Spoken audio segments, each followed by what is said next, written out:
ng DOJ. Kaya tuloy-tuloy ang relationship na to. Tuloy-tuloy ito at marahil ay gagawin pa ng ibang refinement para mas mabilis ang proseso.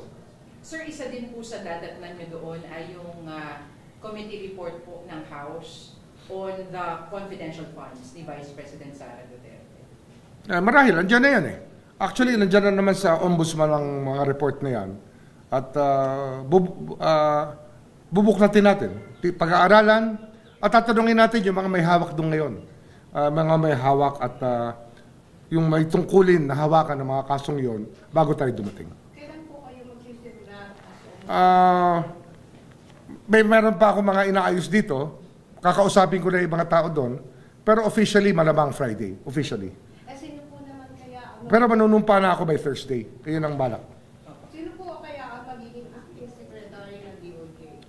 Napagkasunduan na kanina nung ako'y nasa Malacanang, nakausap ko ng presidente, Undersecretary Vida will step in as officer in charge or acting secretary. Sir, you spoke to the President. Ano po, sir, yung mga instructions na binigay po niya sa inyo? Sabi niya, yung accountability of public officers, pangalagaan mo talaga. At hinahanap ng taong bayan yan. At ako naman siyempre, yun naman ang hinahanap kong trabaho eh. Yun ang aking hiningin trabaho sa kanya. Kaya nagkasundo naman kami dyan sa bagay na yan. At marami pang iba na kinakailangang gampanan para mapabuti natin ang takbo ng ating bansa. Sir, nung nag-a-apply pa lang po kayo bilang ombudsman, marami na po mga kritiko, yung nagsasalita. Senator Amy Marcos is saying na pag kayo raw po ay naupo, asahan na raw po ang mga kaso laban daw po sa mga Duterte at sa mga aliado nito. Alam niyo, nung naging DOJ Secretary ako, ang unang-una kong tinanggal, weaponization ng batas. And it will not be weaponized. Sisiguraduhin ko sa lahat yan. Wala itong sisinuhin. Ang trabaho ng ombudsman para sa buong Pilipinas, hindi sa isang kampo ng politika. Kaya wala tayong sisinuhin dito. Sir, yung DOJ policy na evaluate muna ang kaso para to weed out yung mga nuisance cases, will you be adopting the same sa ombudsman? Siyempre, dapat taasan ang standard. Sabi ko nga, dapat mawala yung weaponization ng office. Dapat dyan talaga hanapan ng ebidensya at yung ebidensya matibay. Para pag final na, ang idea natin dito iba yan. No? Actually, hindi naman iba. Alam to ng lahat ng abogado. Pag kumpleto ka sa ebidensya at ang kaso ay nakamada nyo na kung paano gagampanan ng kaso, kung paano ihaharap sa husgado, ang gusto natin mag-continuous trial para mabilis. At iiksian natin ang taktika ay susubukan nating maibsan, mabawasan yung mga taktika ng pagdidelay ng kaso. Kasi ang naging tendency na marami, i-delay yung kaso, sabay sasabihin, they were denied the right to a speedy trial. Hindi ho pwede yan. Dapat dito talaga yung benchmarking ng lahat ay magawa para bilisan natin ang trial ng kaso.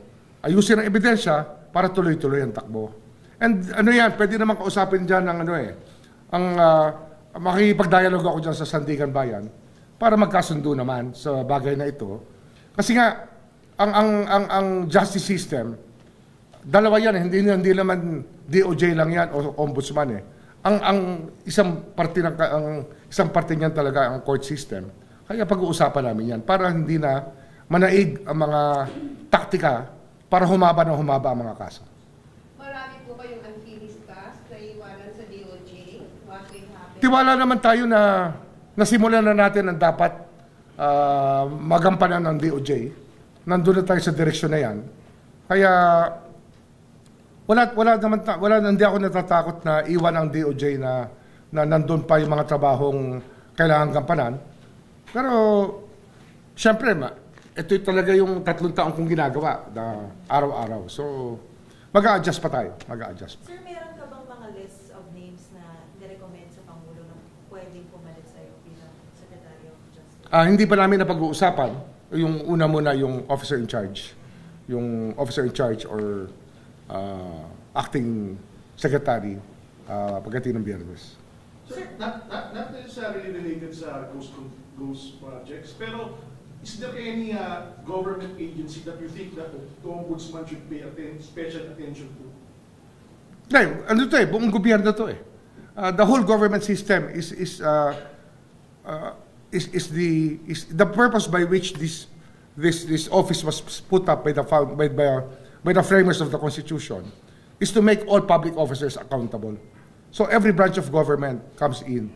Kaya wala tayong special ano rito, lahat talaga we should live by the code of ethics, ethical standards, at lahat ng mga batas natin dapat sinusundan talaga. Kagaya ng sinusumpaan natin tuwing tayo nag-a-assume ng office. Sir, nung una po kayong umapak dito sa DOJ, sa una po nating interview, dinescribe niyo po yung DOJ na masalimuot yung mga problemang dinatnan niyo po sa sistema. How are you leaving the DOJ now? Well, hopefully that we've set the right direction for it. Marami tayo na bago na dating gawi na hindi dapat. At pero ganun pa rin eh. Ang justice system, laging catch up yan. The deadline is always yesterday.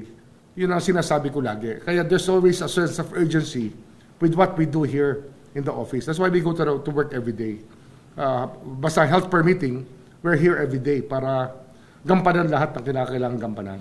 Kasi marami tayong backlog. The backlog is always there to address. Ganun din sa ombudsman. I think that's also the same rule applies to the ombudsman's office.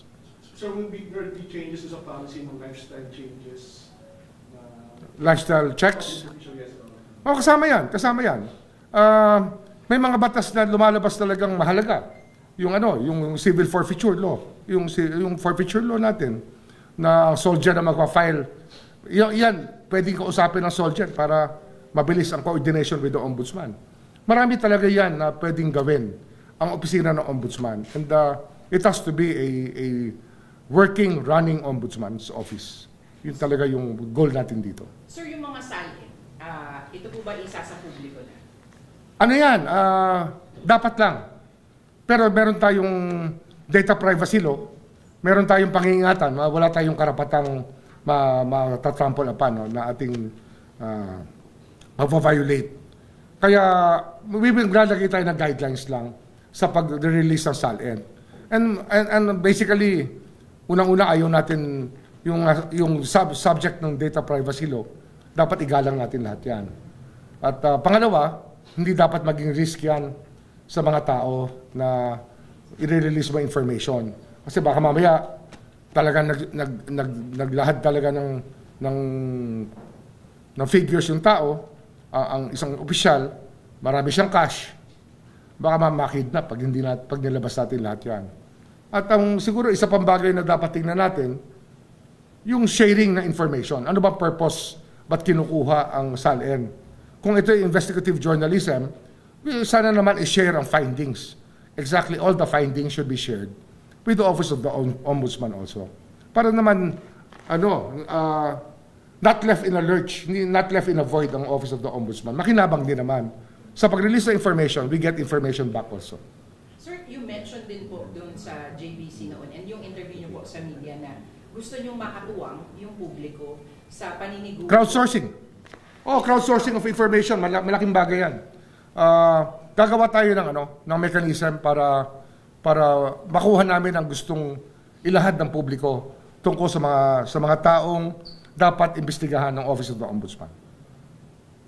So, yung automatic docketing po ng cases, babaguhin Saan natin pag-usapan yun kasi I want to see how it runs right now, how the caseload of the Ombudsman's Office. I want to see the caseload of the Sandigan Bayan, kung gaano kabigat, para ma-estima natin kung paano tayo gagalaw dito. May time and motion na involved dito para mapabilis natin. Ang sinasabi ko nga, kung kaya i-continuous trial natin. Hindi na dapat umabot ng taon-taon para isang tao ay ma-convict o ma-acquit. Dapat dito talagang talagang i-build up ang kaso para ready for trial lahat ng kasong ipa-file ng ombudsman sa Sandigan Bayan. So, bilang ombudsman po, baka may message po kayo sa mga tiwaling opisyal ng gobyerno? Hindi mo lang ang message lang natin dyan ay meron pong opisina ng ombudsman na nagbabantay sa pagganap natin sa ating tungkulin at kung tayo hindi tatalima sa batas ay mayroon pong nagbabantay pa rin at pananagutin puro ang hindi susunod sa batas. Okay? Sir, may bilin ka ba sa mga opisyal na iwan mo dito? Yung mga trabaho? Carry on. I think that we're in the right direction. So they should carry on the fight here. Fight for justice. Diba? Ilan po ang isasama ninyo sa ombudsman? May ilan lang. Sino, sir? Hindi, basta tanong mo na. Malalaman nyo na lang. Di ba? Sa media po ba, mag-i-invite ba kayo? Hindi, ano yan, gagawin ko ng, magbabago nga yung forma ng opisina niyan. Kasi nga, I really think that we have to be more transparent. I think that public accountability starts with transparency. Para, Kasi ang ombudsman. hindi, we will make it different. Kailangan talaga baguhin na natin to. Okay? Salamat.